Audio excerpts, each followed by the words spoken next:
dia raksasa kurang lain mengalami lubang sudah dia.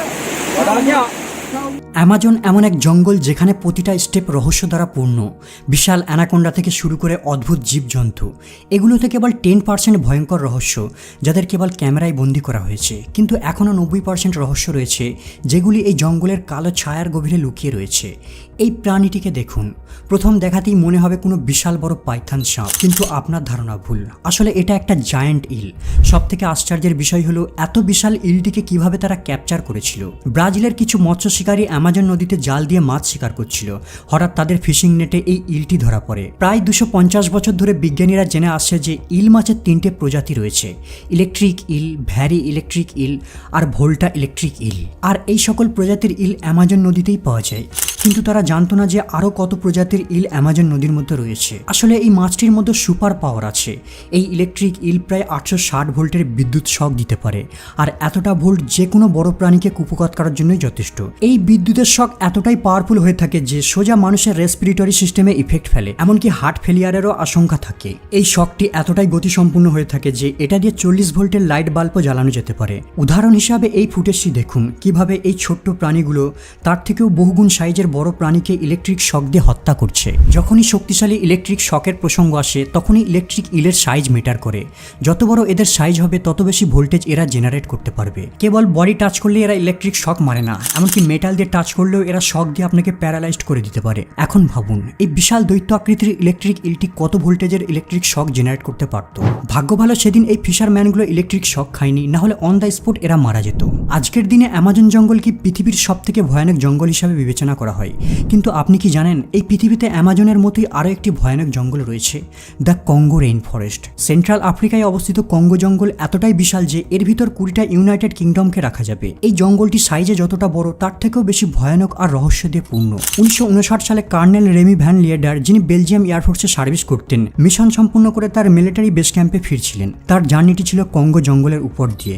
জঙ্গলের মাঝ দিয়ে ওড়ার সময় হঠাৎ কর্নেল একটি সাপের আকৃতির বিশাল প্রাণীকে দেখতে পায়। ভ্যান লিয়েডার একজন অভিজ্ঞ পাইলট ছিলেন, তাই সে উপর থেকে নিচের সাইজকে ভালোভাবে জাজ করতে পারত। অদ্ভুত এই জিনিসটিকে দেখার আগ্রহে যখন তার হেলিকপ্টারটিকে আরও নিচে নামায়, সে দেখতে পায় এটা একটা বিশাল সাইজের সাপ। তার রিপোর্ট অনুযায়ী এই সাপটি প্রায় 50 ফিট দীর্ঘ। সাপের উপরের বডি ডার্ক গ্রিন আর ব্রাউন কালারের দ্বারা কভার করা, আর নিচের দিকটা সাদা। এই অদ্ভুত বিশাল সাপটিকে নিয়ে ডকুমেন্টারি বানানোর জন্য তার হেলিকপ্টারটিকে আরও নিচে নামায় আর সাপের চতুর্পার্শ্বে হবার করতে থাকে। কিন্তু সে লক্ষ্য করে সাপটি অ্যাটাক করার জন্য প্রায় 10 ফিট হাইট পর্যন্ত দাঁড়িয়ে পড়েছে। যখন কর্নেল বুঝতে পারে বিপদের সংকেত, সে দ্রুত সেখান থেকে প্লেনটিকে উচ্চতায় নিয়ে আসার সিদ্ধান্ত নেয়। কিন্তু ফিরে আসার পূর্বে সে যাতে ওই অদ্ভুত দৃশ্যটির সাক্ষীর প্রমাণ দিতে পারে তার জন্য বেশ কিছু ছবিও ক্যাপচার করে। কর্নেলের তোলা এই ছবিটি ছিল খুবই ইমপ্রেসিভ, কিন্তু আশ্চর্যের ব্যাপার হলো কর্নেলের রিপোর্টের সাথে এখানের স্থানীয় ট্রাইবদের রিপোর্টের অনেক মিল পাওয়া যায়। এখানে লোকাল ট্রাইবরাও প্রায় সময় কঙ্গো জঙ্গলের মধ্যে এমনই দানব আকৃতির সাপ দেখার দাবি করে। গবেষকদের মতে এই সাপটি সম্ভবত কোনো বৃহৎ আফ্রিকান রক পাইথন হবে, কিন্তু কিছু এক্সপার্টরা মন্তব্য করেন সম্ভবত এটা কোনো টাইটানোবোয়া সাপ হবে। টাইটানোবোয়া আজ থেকে প্রায় 6 মিলিয়ন বছর পূর্বে এই পৃথিবীতে বাস করত। 2009 সালে কলম্বিয়ার আমাজন জঙ্গলের মধ্যে এর সবথেকে বড় জীবাশ্মের সন্ধান পাওয়া যায়, যার দৈর্ঘ্য ছিল প্রায় 50 ফিট।